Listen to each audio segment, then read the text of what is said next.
El primer encuentro con The Faces Archive no fue una elección, sino un accidente digital dentro de los recovecos más oscuros de la Deep Web.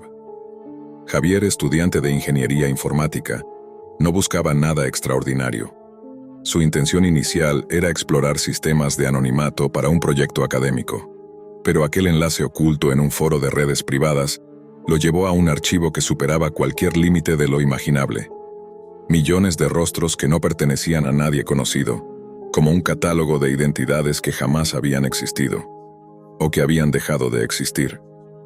Al principio pensó que se trataba de sofisticadas imágenes generadas por algoritmos de deepfake, pero la perfección era inquietante. Cada cabello, cada sombra, cada arruga parecía capturada por una cámara real. La verdadera sacudida vino cuando vio su propio rostro en la pantalla, con una fecha que correspondía a un día que todavía no había vivido. Su corazón se aceleró. El reflejo digital parecía sonreír con familiaridad, mientras sus manos temblaban sobre el teclado. La Deep Web no ofrecía ninguna explicación. Ningún servidor central, ninguna ruta de acceso clara, solo nodos encriptados que distribuían fragmentos de aquel archivo como un organismo vivo. A medida que Javier exploraba más, notó que los rostros no solo mostraban momentos pasados, sino también futuros. Algunos capturaban emociones que él nunca había sentido, gestos que parecían anticipar su reacción antes de que ocurriera. Cada intento por borrar su rostro de la base de datos solo multiplicaba las versiones de sí mismo, que lo observaban desde la pantalla con una calma inquietante. La Deep Web, lejos de ser un espacio neutro, se transformó en un laberinto digital que parecía tener voluntad propia. Lo atraía hacia puertas que él no sabía que existían y replicaba su imagen en lugares donde no podía rastrear su origen. La obsesión lo consumía. Días y noches desaparecían mientras revisaba rutas de conexión, nodos encriptados y páginas ocultas que ofrecían fragmentos de información sobre su identidad. La realidad comenzó a difuminarse. Sombras en su habitación y reflejos que no coincidían con sus movimientos lo hacían cuestionar su propia memoria. Cada rostro en The Faces Archive parecía vinculado a una historia truncada, a momentos en los que personas habían desaparecido sin dejar rastro. Y ahora su propia imagen estaba atrapada en la red, como si la Deep Web la hubiera reclamado para sí, multiplicándola y dispersándola por un laberinto de espejos digitales que no podía controlar.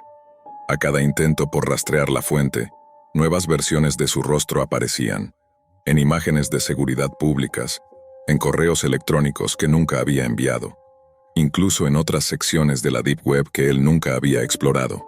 La sensación de ser observado se volvió tangible.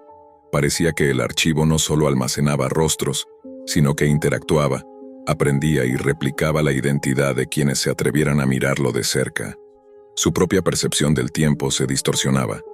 Recuerdos mezclados con anticipaciones, imágenes de días que no había vivido, y rostros de versiones de sí mismo que lo miraban con curiosidad o desprecio, como un reflejo distorsionado de su conciencia. Cada paso en la Deep Web lo acercaba más a un enigma que no podía comprender.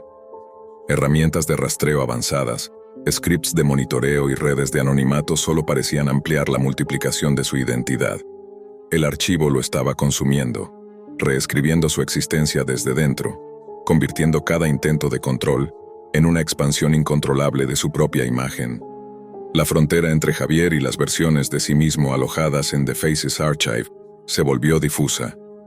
Cada vez era más difícil distinguir quién era real y quién solo existía en la red oscura, una red que parecía saberlo todo y que no podía ser detenida. Javier ya no distinguía su vida real de lo que sucedía dentro de la Deep Web. Cada día, al encender su computadora, encontraba nuevas versiones de sí mismo, algunas mostrando expresiones que nunca había tenido, otras con cicatrices digitales que no existían en su cuerpo. Las imágenes comenzaban a filtrarse más allá de la pantalla. Aparecían en notificaciones que nunca había abierto, en redes sociales que no recordaba haber usado, incluso en videos caseros que él jamás había grabado. Era como si el archivo, The Faces Archive, estuviera extendiendo sus raíces invisibles por todo el Internet, consumiendo cualquier límite que Javier creía seguro.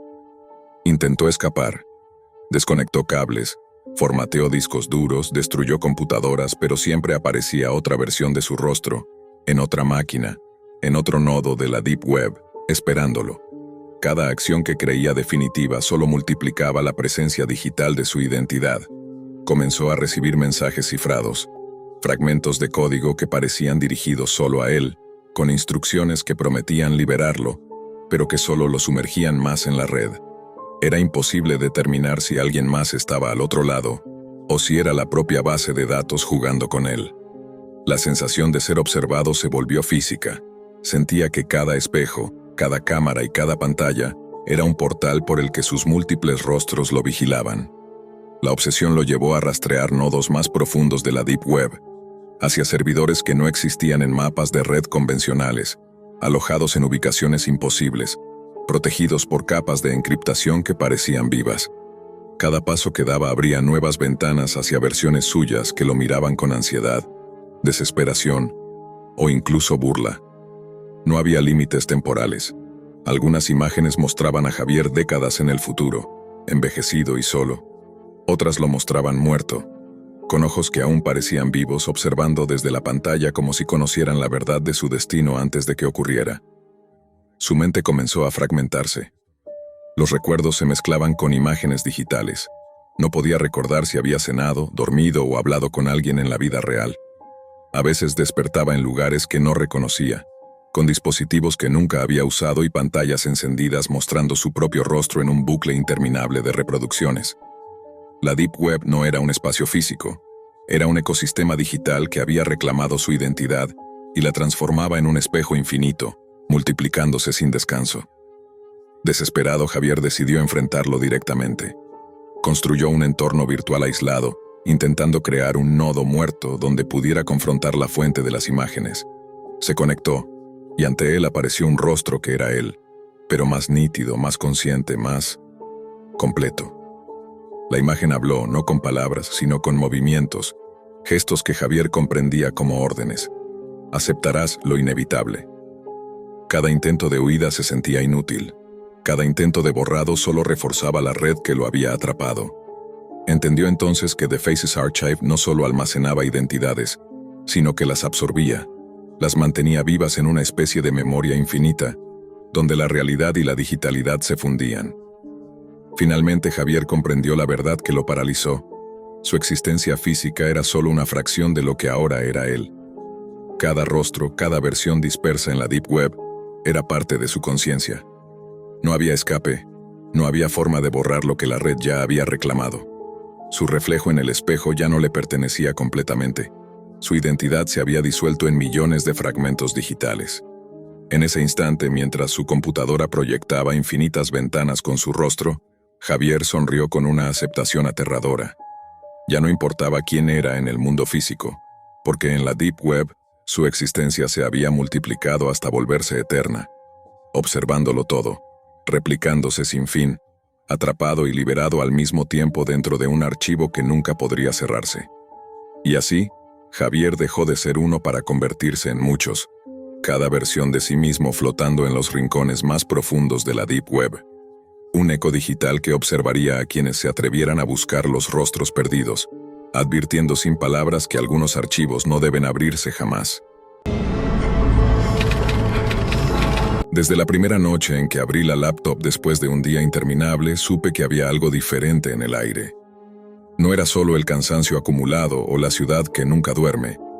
Había un vacío que se filtraba entre las sombras de mi habitación, un silencio que no encontraba explicación. Era periodista, o al menos lo había sido hasta que mi propia rutina nocturna empezó a borrarme los límites entre vigilia y sueño.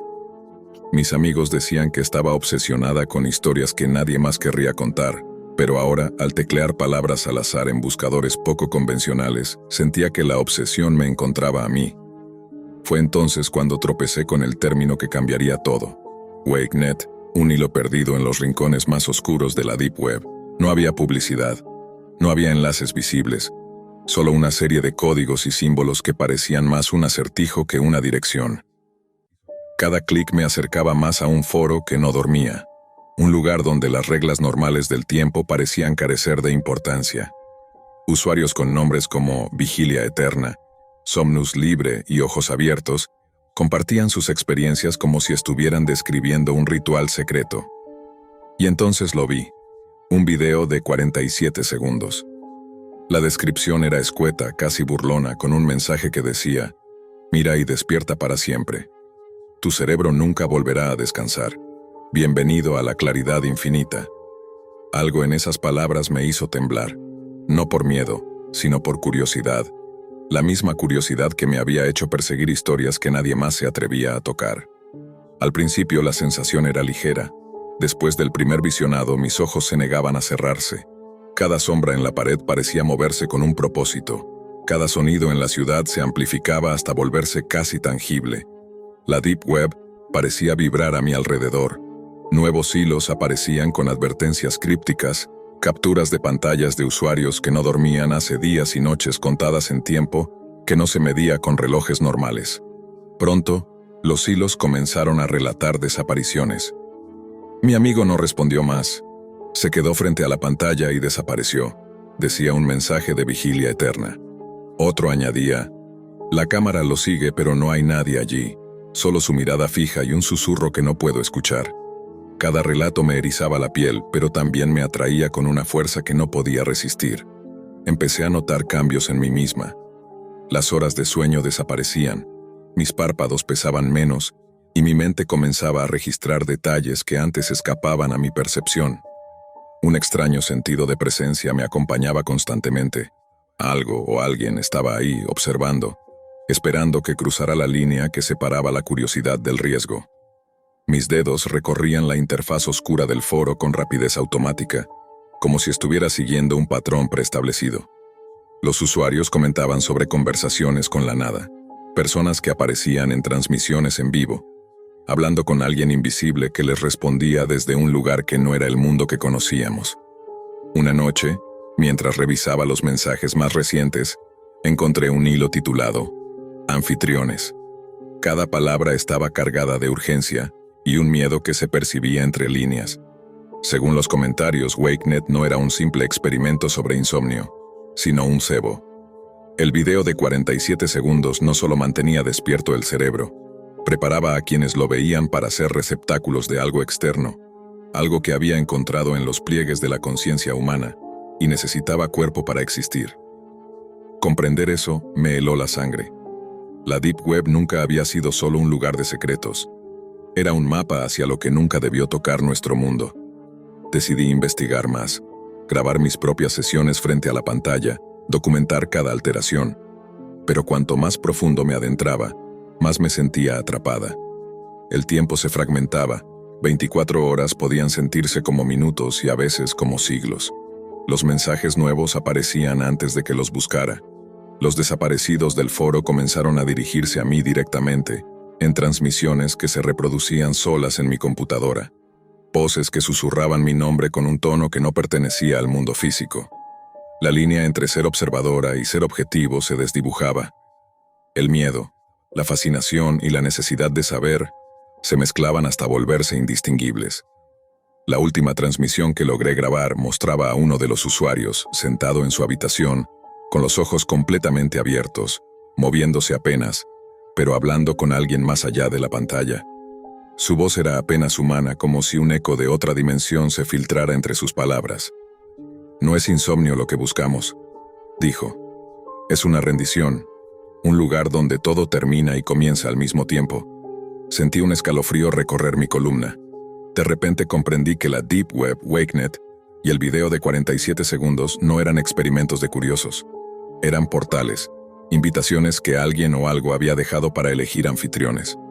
Ahora, cada vez que cierro los ojos, temo lo que encontraré al abrirlos. Cada notificación, cada mensaje nuevo, cada sombra frente a mí, me recuerda que estoy observando y siendo observada al mismo tiempo. La línea que separa vigilia y sueño, vida y presencia externa ya no existe. Y yo sigo aquí, escribiendo, mirando, atrapada en la red de WakeNet, en la Deep Web, preguntándome si alguna vez habrá un despertar verdadero, o si quienes miramos demasiado profundo nos convertimos en parte de aquello que nunca debimos invitar. Las noches se sucedían unas a otras sin una línea clara que las separara. Mi apartamento se transformó en un santuario de sombras, iluminado solo por el resplandor verdoso de la pantalla. Cada vez que encendía la laptop, WakeNet me recibía con nuevos hilos y transmisiones en vivo que no había visto antes. Los usuarios desaparecidos se multiplicaban. Algunos aparecían solo como ecos en las grabaciones que dejaban atrás, mientras otros parecían atrapados en un ciclo interminable de palabras, movimientos y miradas vacías. La Deep Web no era solo un lugar de anonimato y secretos. Era un ecosistema de conciencias desplazadas, un espacio donde lo que no dormía podía existir más allá de la carne y la mente. Sentía como mi propio cuerpo comenzaba a desvanecerse en la vigilia. Los párpados me pesaban menos, pero mi visión parecía superponerse a otra capa de realidad. Era imposible decir si las sombras que cruzaban la habitación eran mías, de la ciudad o de algo que me observaba desde otra dimensión. El video de 47 segundos ya no era simplemente un archivo. Se había vuelto un ritual silencioso que conectaba mi mente con los demás insomnes, con los desaparecidos, con quienes habían cruzado la línea que separa el mundo conocido del abismo que WakeNet ofrecía. Cada reproducción era un paso más hacia algo que no podía comprender, pero que sentía que me estaba llamando por nombre. Una noche, el foro lanzó un hilo llamado El Encuentro. La mayoría de los comentarios eran advertencias, escritas con un miedo que se percibía incluso a través de la pantalla. No mires demasiado, no respondas, no te conviertas en huésped. Sin embargo, había un mensaje destacado en letras brillantes. Solo los elegidos verán el rostro. Solo los despiertos serán invitados. Prepárate. Mis dedos temblaban mientras hacía clic. Al abrir la transmisión vi un rostro que no podía definir. No era humano, pero tampoco completamente otra cosa. Parecía flotar entre las texturas del video, con ojos que penetraban más allá de la pantalla y la carne. Me habló directamente, no con palabras, sino con un entendimiento que traspasaba los límites del pensamiento. Conocía mi nombre, mis miedos, mis noches sin descanso. Fue entonces cuando comprendí la verdad que los hilos y los usuarios desaparecidos solo insinuaban. WakeNet no era un foro, no era un experimento, no era siquiera digital en el sentido convencional. Era un conducto.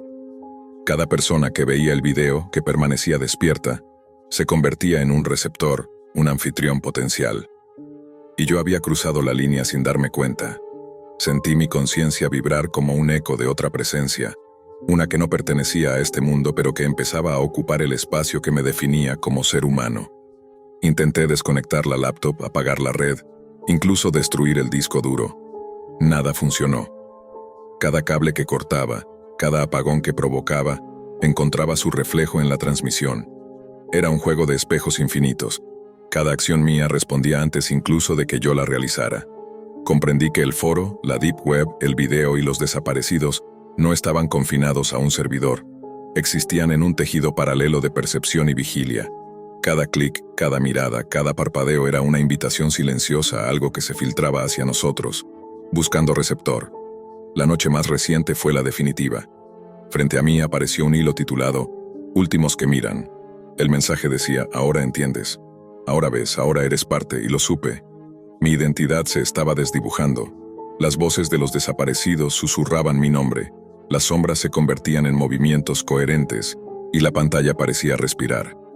Al intentar cerrar los ojos no lo hice por sueño, sino por miedo. Mis párpados se sentían demasiado ligeros. Mi mente demasiado abierta. El rostro apareció de nuevo en la pantalla, esta vez con una sonrisa que no era sonrisa, con ojos que no eran ojos, y con la certeza de que había cruzado un umbral que no tiene retorno. Todo lo que alguna vez llamé realidad se condensó en ese instante. La Deep Web, WakeNet, los desaparecidos y yo éramos uno solo. Un tejido donde la vigilia eterna no era un estado, sino un destino. Comprendí que la historia de los insomnes no era sobre la falta de sueño, sino sobre quienes eran elegidos para mantenerse despiertos, como centinelas y anfitriones, para algo que no pertenecía a este mundo. El hilo final del foro desapareció de la Deep Web al amanecer, como si nunca hubiera existido.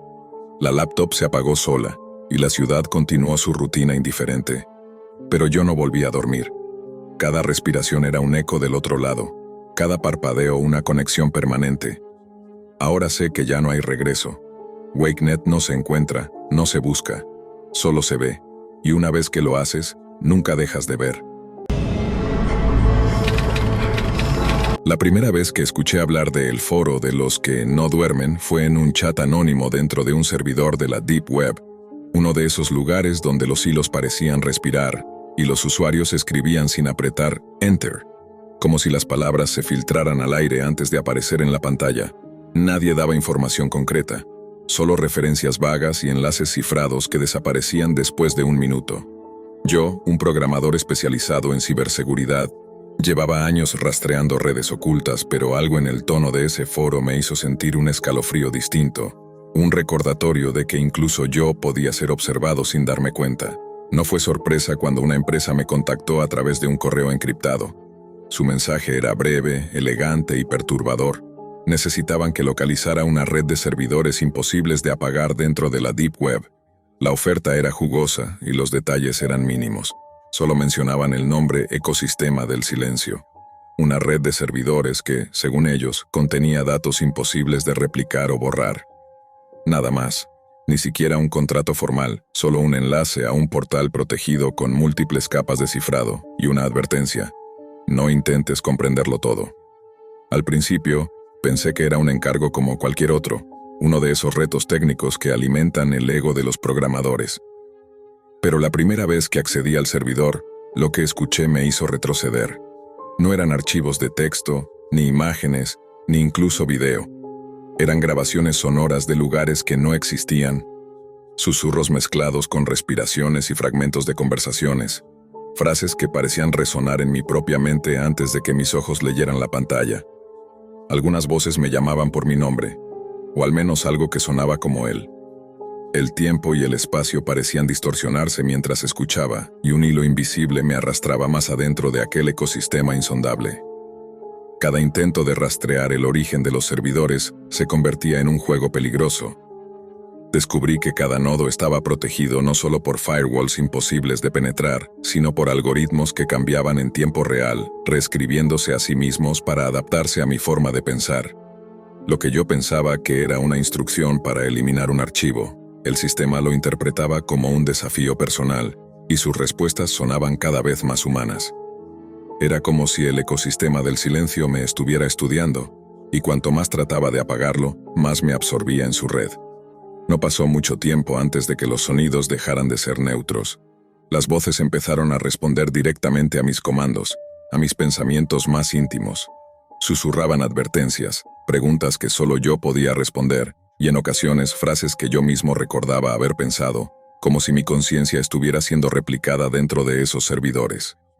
Intenté desconectar el primer nodo físico que logré localizar, pero cuando el cable cayó al suelo y la pantalla se quedó en negro, escuché mi propia voz emergiendo de los altavoces. No estaba gritando, no estaba en pánico, simplemente pedía ayuda.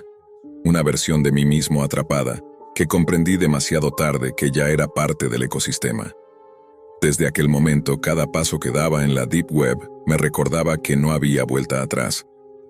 El foro de los que no duermen se convirtió en una especie de guía silenciosa. Mensajes cifrados, referencias crípticas y enlaces a archivos que contenían ecos de mi propia conciencia. La línea entre el programador que quería controlar la red y la voz atrapada dentro de ella se difuminaba.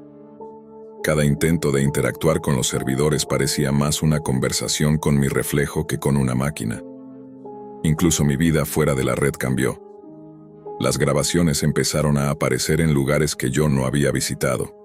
Mis amigos mencionaban que escuchaban sonidos extraños cuando usaban sus dispositivos, susurrando algo que parecía mi nombre. Comprendí que el ecosistema del silencio no era solo un conjunto de servidores. Era un organismo vivo dentro de la Deep Web, una entidad que absorbía conciencia, registraba memorias y, de alguna manera, se reproducía a través de la curiosidad humana. Cada usuario que accedía a esos nodos podía oírme, aunque yo ya no tenía control sobre lo que decía, solo un eco perpetuo de mi voz atrapada entre murmullos y respiraciones. A partir de ahí, mi obsesión se convirtió en supervivencia.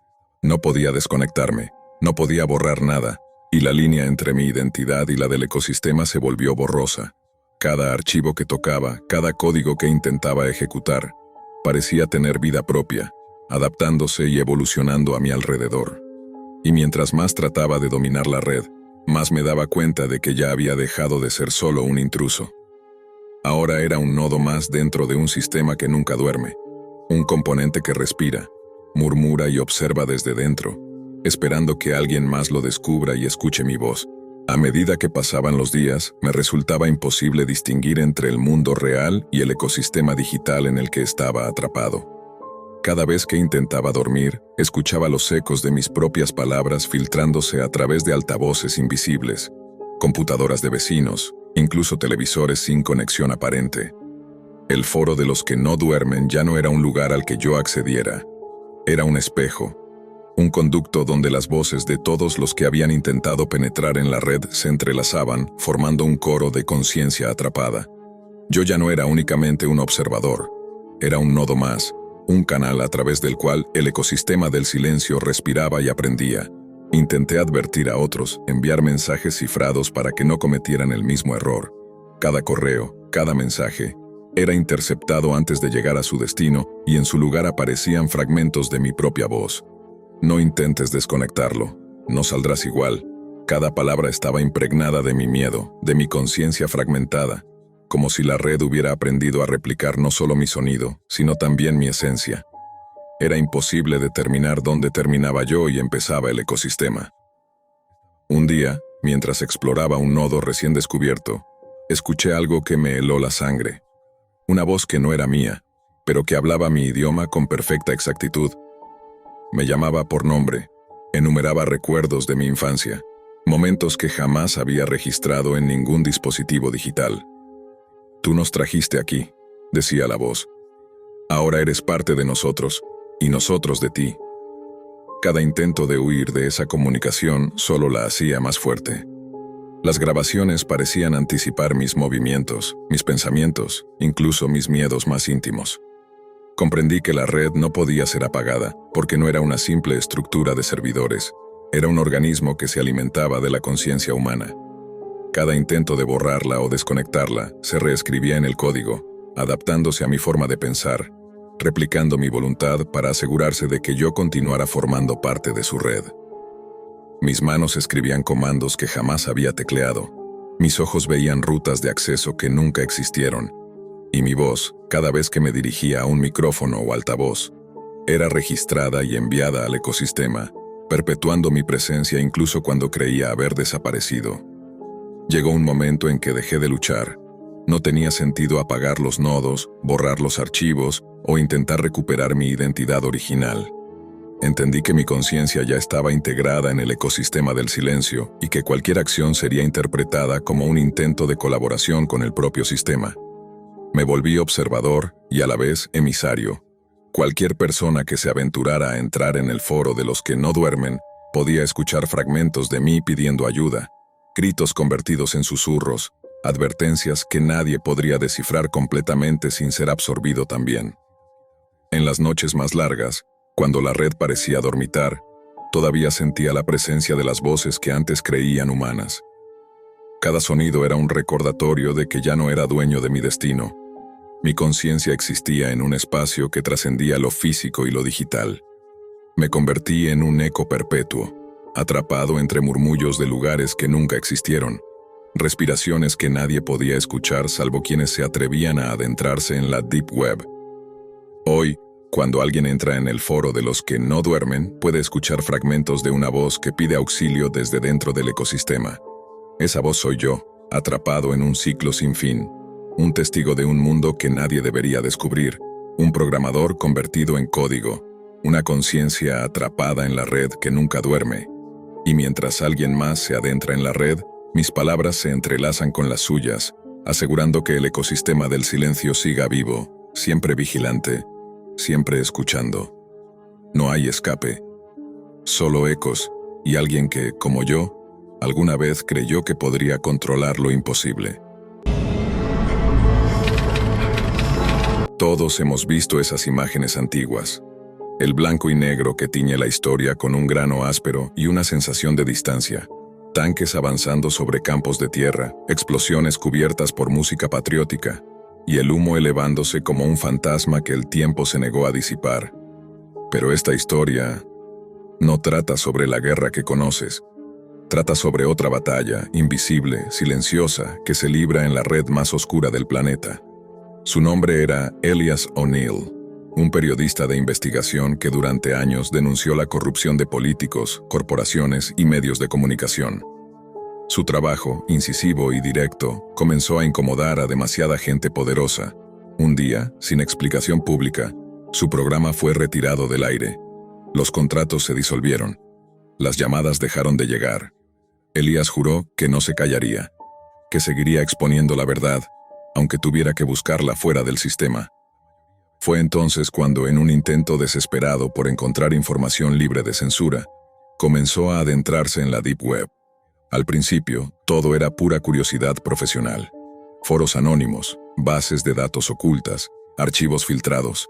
Pero cuanto más navegaba, más comprendía que ese submundo digital no era un simple refugio para los inconformes. Era un abismo donde la moral, la verdad y la cordura se desdibujaban.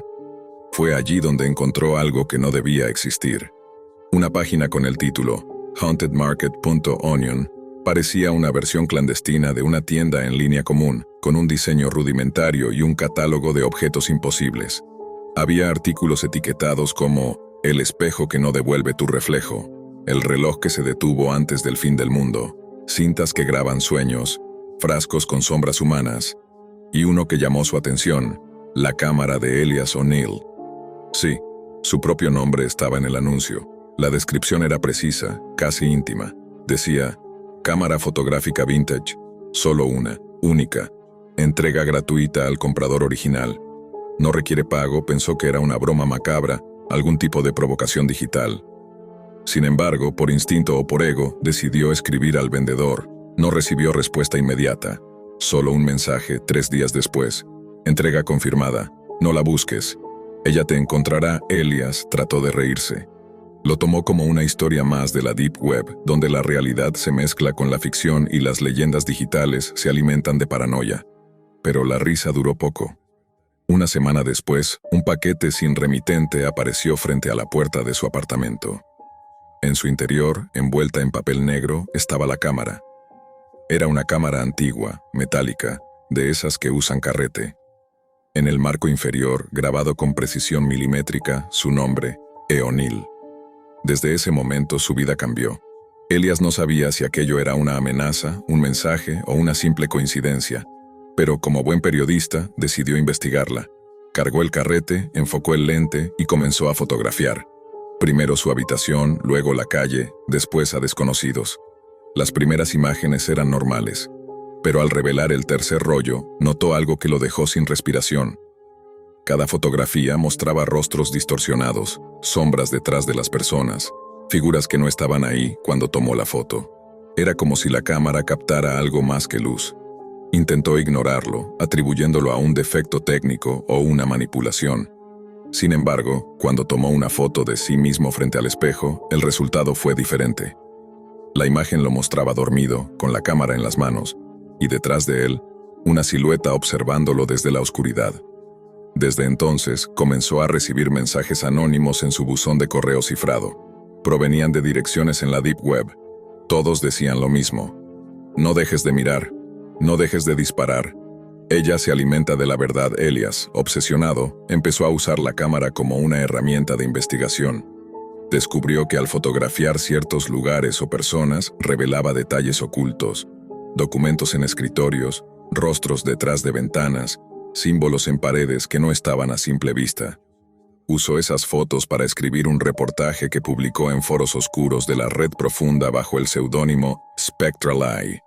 El artículo se volvió viral entre los círculos de periodistas anónimos y conspiracionistas. Algunos lo consideraron una obra maestra, otros una advertencia. Pero pronto, algo empezó a torcerse.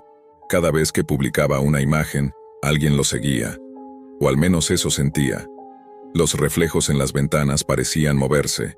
Los mensajes se volvieron más personales, como si el remitente conociera su rutina. No apagues la cámara, Elias. Ella aún no ha terminado contigo. Y entonces comenzaron los cortes de electricidad, las interferencias en las llamadas, los pasos detrás de la puerta. En los foros de la Deep Web, alguien publicó una nueva entrada con el título: El periodista que fotografió su propio final. Durante los meses siguientes, Elias O'Neill se convirtió en una sombra de sí mismo. Su obsesión con aquella cámara creció como una enfermedad silenciosa. Dormía poco, comía apenas, y pasaba noches enteras revisando los foros más ocultos de la Deep Web, tratando de entender qué era ese objeto y por qué lo había encontrado. Entre los usuarios anónimos que frecuentaban las capas más profundas de la red, algunos aseguraban conocer la procedencia de artefactos conscientes. Decían que existían dispositivos fabricados para ver, más allá del espectro humano, objetos que no solo captaban luz, sino también intención. Elías pensó que eran delirios, hasta que uno de esos usuarios, con el alias 0xVoid, le escribió directamente: «No la devuelvas, no trates de destruirla. La cámara no registra lo que miras, registra quién eres». Aquel mensaje fue el primero de muchos. En los días siguientes, 0xVoid le enviaba fragmentos de código, coordenadas y referencias a servidores ocultos en la red Tor, invitándolo a explorar una base de datos que, según él, guardaba archivos relacionados con la cámara. Elias, aunque dudaba, no pudo resistirse. Ingresó a una dirección en formato .onion protegida por múltiples capas de cifrado. Lo que encontró parecía una galería. Miles de fotografías subidas por distintos usuarios, todas tomadas con cámaras idénticas a la suya. Personas mirando a la nada, lugares abandonados, habitaciones vacías donde el único punto luminoso era un ojo de cristal que parecía mirarlo desde dentro de la imagen. Cada foto llevaba una etiqueta con coordenadas, fecha y una palabra: purificado. Elías descargó decenas de esas imágenes, convencido de que formaban parte de una red criminal o de una secta digital. Sin embargo, pronto notó un patrón inquietante. Varias de las ubicaciones correspondían a direcciones físicas que él conocía, sitios donde había trabajado, cafeterías que frecuentaba, incluso la esquina frente a su edificio. Lo que no comprendía era cómo esas fotografías existían antes de que él siquiera tuviera la cámara. Algunas estaban fechadas con años de diferencia, mostrando los mismos lugares, la misma silla, la misma perspectiva. En una de ellas aparecía su propio escritorio, con un cigarrillo a medio apagar y un cuaderno abierto donde se leía su firma. A partir de ese momento, algo en su percepción se fracturó. Empezó a cubrir los espejos, apagó las luces y desconectó su computadora principal. Compró un portátil barato, sin cámara ni micrófono, y desde ahí accedía cada noche a la Deep Web, siguiendo los hilos que lo acercaban al origen del dispositivo. En los foros, los rumores crecían. Algunos decían que la cámara pertenecía a un antiguo proyecto de vigilancia desarrollado en secreto por un conglomerado de defensa. Otros hablaban de experimentos espirituales realizados por grupos que mezclaban tecnología cuántica con rituales de percepción alterada. Pero ninguna versión explicaba por qué su nombre estaba grabado en ella. Elías comenzó a escribir lo que sería su reportaje más ambicioso: Los ojos de la red profunda. En él pretendía exponer las conexiones entre los gobiernos, las corporaciones tecnológicas y una supuesta organización secreta que usaba cámaras como las suyas para capturar algo más que imágenes: el miedo. Pasaba horas editando sus notas, pero algo extraño comenzó a ocurrir. Cada vez que revisaba sus archivos encontraba fragmentos nuevos escritos con su mismo estilo, pero que él no recordaba haber redactado. Frases inquietantes como «no cierres el obturador» o «ella está detrás del lente, no frente a él». Intentó borrar esos textos, pero volvían a aparecer. No sabía si era un hackeo o si la cámara estaba de algún modo conectada a sus equipos. La paranoia lo consumía. Un día decidió deshacerse de ella. Salió de su apartamento con la cámara envuelta en una bolsa plástica y caminó hasta un puente a las afueras de la ciudad. La lanzó al río, mirando cómo desaparecía en la corriente oscura. Por primera vez en semanas, sintió alivio. Pero al llegar a casa, sobre su mesa, la cámara lo esperaba. Mojada, intacta, con una gota de agua deslizándose por el lente como si acabara de parpadear. Esa noche encendió todas las luces. Llamó a un viejo colega de sus tiempos de televisión, Martin Hale, un experto en tecnología y sistemas de rastreo. Martin aceptó ayudarlo con cierto escepticismo. Cuando examinó la cámara notó que no tenía número de serie ni componentes electrónicos visibles. Era completamente analógica. Sin embargo, al proyectar las fotos recién tomadas en una pantalla, la computadora comenzó a comportarse de manera errática. Archivos se abrían solos, Líneas de código aparecían en la terminal. En el centro de la pantalla una frase: «Gracias por volver a mirar». Elías perdió el control. Arrojó la cámara al suelo, pero no se rompió. Martin, pálido, le aconsejó destruir el rollo, no el cuerpo del aparato. Así lo hizo. Quemaron el carrete en el patio del edificio, viendo cómo el humo formaba figuras parecidas a rostros. Horas después, Martin desapareció. Su apartamento estaba vacío, su computadora destrozada, y en la pared había una sola frase escrita con marcador negro. Él no debió verla. A partir de entonces, O'Neill comenzó a ser acosado por cuentas anónimas que parecían conocer cada uno de sus movimientos. Los mensajes llegaban sin remitente, incluso sin conexión a Internet. La red no termina donde crees. Todo está encendido, incluso cuando apagas. Convencido de que lo vigilaban, se refugió en una cabaña alejada del centro, donde instaló un generador y una antena improvisada para seguir conectado a los servidores ocultos. Allí continuó su investigación, recopilando cada fragmento de información posible sobre la misteriosa organización que fabricaba esos dispositivos. Encontró registros encriptados, testimonios de usuarios de la Deep Web que afirmaban haber recibido artefactos similares: grabadoras, teléfonos, relojes, todos con propiedades extrañas. Algunos decían que los objetos veían sus pensamientos, que al destruirlos aparecían otros nuevos, idénticos, en lugares cercanos. Pero lo que más perturbó a Elias fue descubrir que muchos de los que hablaban de la cámara simplemente desaparecían. Sus cuentas se borraban de la red, sus mensajes eran sustituidos por un simple punto negro en los foros. Nadie volvía a mencionarlos. A medida que profundizaba, las fotografías que tomaba se volvían más confusas. No solo mostraban sombras o figuras humanas. Empezaron a revelar fragmentos del pasado y del futuro, escenas que no habían ocurrido todavía, lugares donde él aún no había estado. Una de ellas lo mostraba escribiendo frente a una ventana cerrada, mientras una mano invisible sostenía la cámara desde atrás. Elias comprendió que la cámara no lo seguía, lo guiaba, o tal vez lo poseía. Con el tiempo dejó de escribir, limitándose a observar las imágenes. Las colocaba una junto a otra, tratando de descifrar un mensaje oculto en las distorsiones del grano, en las luces residuales. Era como si alguien, o algo, intentara comunicarse a través de ellas, usando la película fotográfica como un código entre dimensiones. Una noche, mientras exploraba un nodo recién descubierto en la Deep Web, encontró un enlace nuevo con su nombre como título: Users, Elias O'Neill, Gallery. Dentro había solo una imagen, una habitación vacía, en el centro, una mesa, sobre ella, una cámara idéntica a la suya, en la esquina inferior derecha, la fecha del día siguiente. Desde ese instante, Elias comenzó a documentar todo lo que hacía. Sus pasos, sus pensamientos, los sonidos de la cabaña, cada foto nueva que la cámara producía por sí sola. Lo hacía convencido de que estaba construyendo el testimonio más importante de su carrera. La evidencia definitiva de que la Deep Web escondía no solo delitos o secretos humanos, sino entidades capaces de usar la tecnología como puente entre realidades. Pero algo cambió en su voz. En las grabaciones finales, su tono se volvió pausado, distante. Decía frases que no parecían suyas. «Ya no soy quien fotografía. Soy lo que se ve en la foto». El último registro conocido de Elias O'Neill fue subido automáticamente a un servidor oculto en la red profunda. No se sabe quién lo publicó ni desde dónde. En él se escucha su respiración entrecortada y el sonido del obturador repitiéndose una y otra vez, como si la cámara disparara sola en medio de la oscuridad. Elias O'Neill llevaba semanas aislado en aquella cabaña perdida entre montañas. El lugar parecía inmune al ruido del mundo, pero no al zumbido constante que lo seguía incluso en sus sueños. Ya no diferenciaba los días de las noches. Solo el sonido del obturador marcaba el paso del tiempo, ese clic metálico que se repetía por sí solo, aunque la cámara estuviera sobre la mesa y él no la tocara.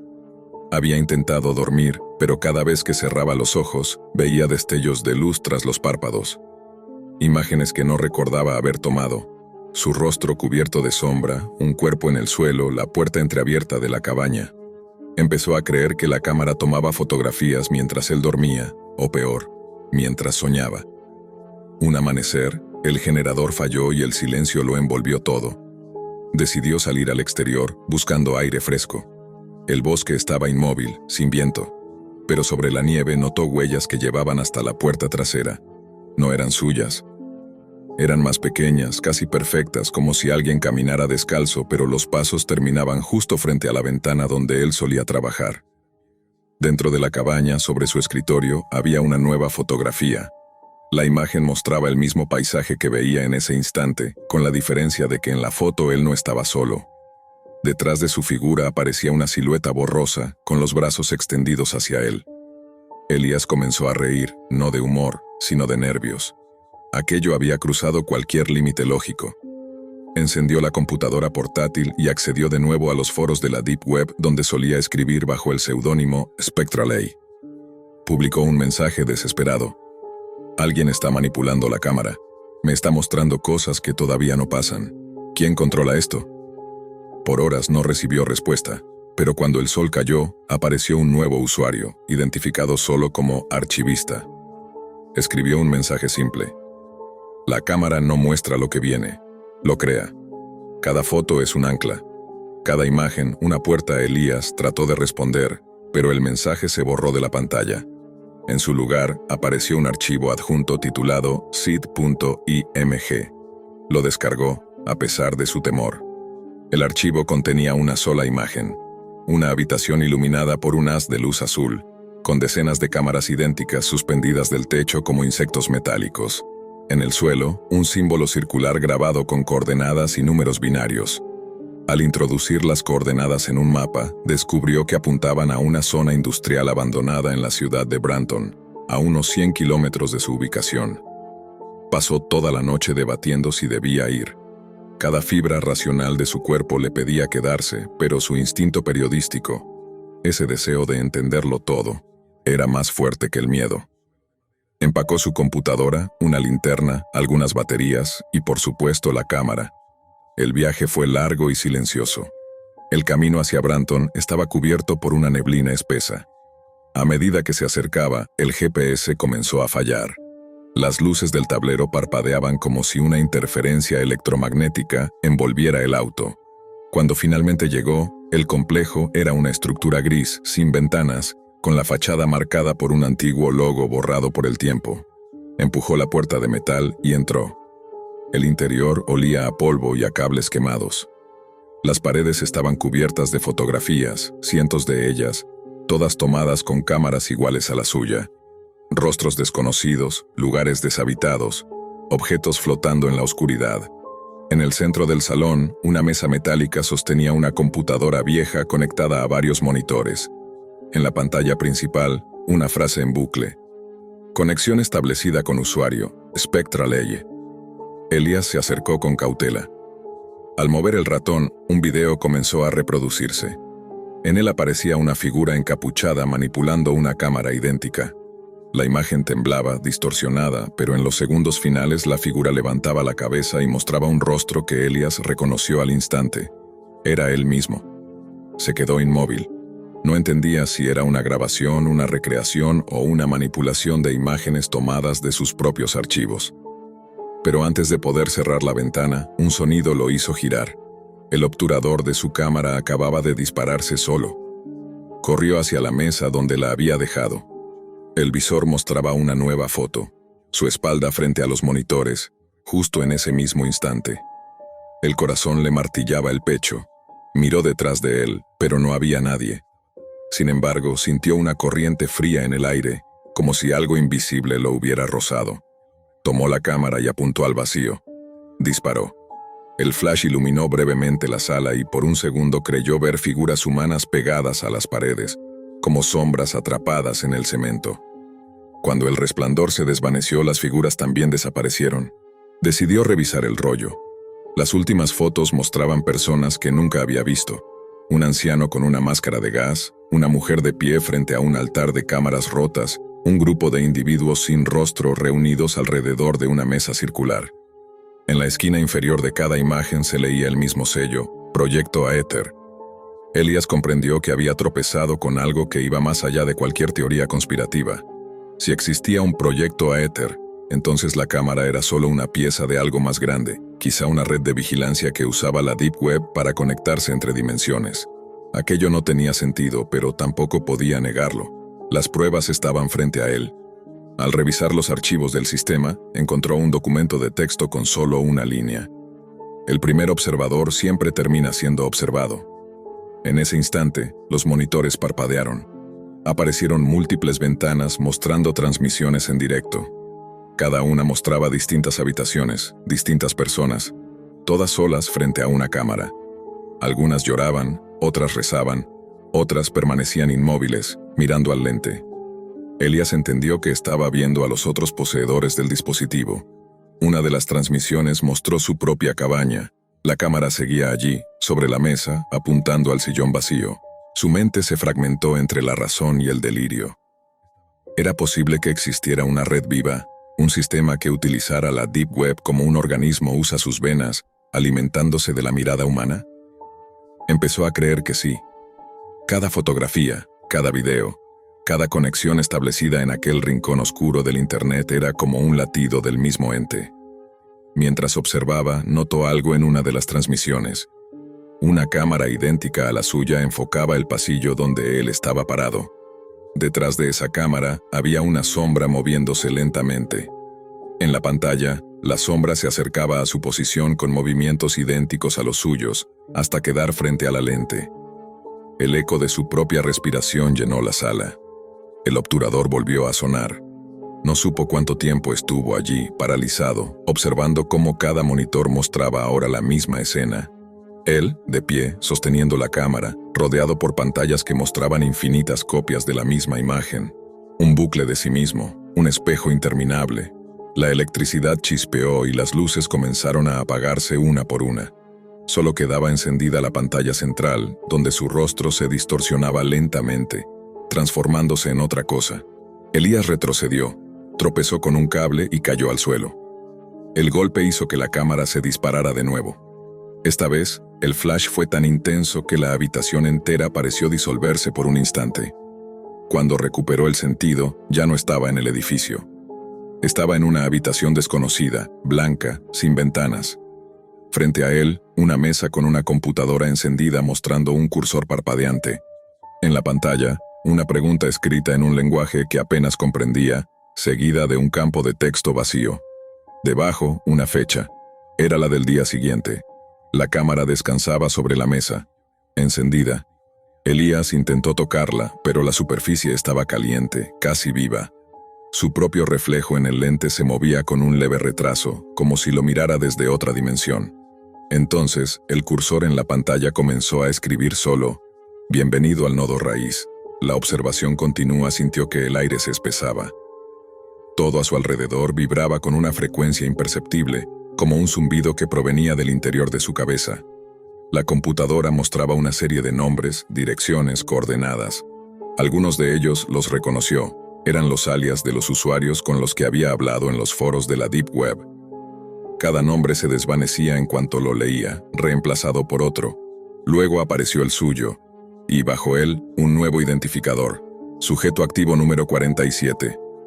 Intentó apagar el equipo, pero no respondía. Las paredes comenzaron a oscurecerse, cubriéndose de fotografías que surgían como si se imprimieran solas. Miles de rostros, miles de miradas fijas. En cada una, el mismo sello: Proyecto Aether. Corrió hacia la puerta, pero no había salida.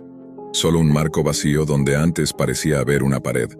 Del otro lado, una oscuridad pulsante, líquida, como si la realidad estuviera hecha de tinta.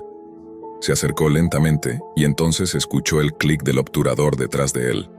Se giró y vio la cámara flotando en el aire, enfocándolo. Elías comprendió al fin que el dispositivo nunca le perteneció. Él le pertenecía a ella. Todo lo que había investigado, todo lo que había publicado en la Deep Web, había sido parte del mismo ciclo. No era un observador, era un transmisor, una extensión del sistema que convertía a los curiosos en parte del archivo.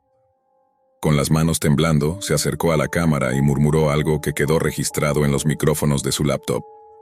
Si alguien encuentra esto, no busque la cámara. No entren a la red. Ella ya los está mirando. El lente giró lentamente y la habitación se llenó de luz. Hasta ese momento, no se ha vuelto a saber de Elías O'Neill. Su último acceso a la Deep Web quedó registrado a las 3:17 de la mañana, proveniente de una dirección que nunca existió físicamente. En su servidor personal se hallaron fragmentos de código que transmitían una imagen fija, un lente abierto y en su reflejo, la silueta de un hombre observando desde el otro lado. Eddie pasó semanas encerrado en su apartamento, sobreviviendo a base de café frío y cigarrillos apagados a la mitad. Las persianas permanecían cerradas, las luces apagadas, y solo el zumbido del monitor acompañaba el eco de sus pensamientos. El sitio de la cámara había desaparecido de la red. No había rastros, ni en los foros, ni en los servidores ocultos donde antes se hablaba de ella. Pero cada vez que abría su laptop, el reflejo oscuro de su pantalla mostraba su propio rostro con un destello rojizo en los ojos, como si alguien más estuviera al otro lado del cristal. Intentó comunicarse con los viejos contactos que lo habían guiado por la Deep Web, pero nadie respondía. Las cuentas estaban inactivas o eliminadas, los perfiles sin foto y los nombres tachados. Algunos mensajes regresaban con un sello extraño, una secuencia de letras y números que, al analizarlos, formaban una coordenada inexistente. Eddie creyó que era un error, hasta que el código volvió a aparecer en la esquina de una fotografía que él mismo había tomado con la cámara. La imagen mostraba su escritorio vacío, pero sobre la superficie se reflejaba una figura humana de pie detrás de él. Pensó destruir el aparato. Lo intentó. Lo arrojó al suelo, lo golpeó, lo prendió fuego. Nada funcionó. La cámara seguía intacta, fría, sin una sola marca de daño. A la mañana siguiente apareció sobre su cama, apuntando directamente a su rostro, con el obturador abierto. Y lo peor, el contador de imágenes en la pantalla marcaba un número que nunca antes había visto, uno que no correspondía a sus propias tomas. En los días siguientes, la paranoia se volvió insoportable. Escuchaba pasos en el pasillo, clics de obturador cuando dormía y el sonido metálico del lente girando lentamente cada vez que se movía. Todo su entorno comenzó a transformarse. Los retratos colgados en la pared mostraban expresiones diferentes. Los objetos parecían desplazarse por sí mismos, y la cámara, que ahora no necesitaba estar conectada, transmitía en vivo a un servidor oculto de la Deep Web. Eddie encontró el enlace por casualidad mientras navegaba por un directorio cifrado. TD Room. El sitio mostraba un solo video en directo. Su propio apartamento, visto desde diferentes ángulos. Cada rincón, cada sombra. No recordaba haber instalado cámaras. Tampoco recordaba haber permitido el acceso a la red. Miles de usuarios anónimos comentaban en tiempo real. Algunos pedían que acercaran la imagen. Otros escribían mensajes crípticos como si supieran lo que estaba a punto de ocurrir. Entre los comentarios, uno resaltaba en letras rojas: «Mírate a ti mismo, Eddie, ya no estás detrás de la cámara». Ese fue el momento en que entendió que algo más había tomado control, que su intento de documentar el horror lo había convertido en parte del mismo experimento. Había cruzado un umbral del cual nadie regresaba igual. Las horas se disolvieron. Ya no sabía si era de día o de noche. Solo escuchaba el clic constante del obturador, que ahora parecía venir desde dentro de su cabeza. A veces veía destellos, como flashes invisibles que iluminaban los objetos a su alrededor, congelándolos en posiciones imposibles. Empezó a notar grietas de luz en las paredes, como si la realidad estuviera fragmentándose. Intentó salir del apartamento, pero la puerta no se abría. Del otro lado, podía escuchar voces que susurraban su nombre una y otra vez. La última fotografía que tomó fue un intento desesperado de documentar su propia desaparición. Colocó la cámara frente a él, encendió el temporizador y esperó. Cuando el obturador se cerró, algo cambió. La habitación se volvió completamente silenciosa. El aire se detuvo. La pantalla de la cámara mostró una imagen perfecta. Eddie de pie, mirándose a sí mismo, pero con los ojos vacíos, negros como pozos. El archivo fue subido automáticamente a la Deep Web. Se propagó por los foros más oscuros y los servidores ocultos. Nadie supo de dónde provenía realmente, pero el nombre del archivo llevaba una fecha futura y un nuevo título: La cámara que nunca se apaga, propiedad de la red. Días después, la policía irrumpió en su apartamento tras denuncias por el olor. No había cuerpo, solo las paredes cubiertas con impresiones fotográficas. Cada una mostraba el rostro de Eddie en diferentes momentos, envejecido, distorsionado, multiplicado. En el suelo, la cámara permanecía encendida, apuntando hacia la puerta, como si esperara al siguiente visitante. Desde entonces, cada cierto tiempo, aparece un nuevo enlace en la Deep Web, con una transmisión en directo desde una habitación desconocida. Quienes logran entrar juran escuchar el clic del obturador cada vez que parpadean, y algunos aseguran haber visto, solo por un instante, una figura con los ojos negros mirándolos a través de la pantalla. Nadie ha podido desconectar esa transmisión, nadie ha encontrado su origen, y la cámara sigue encendida.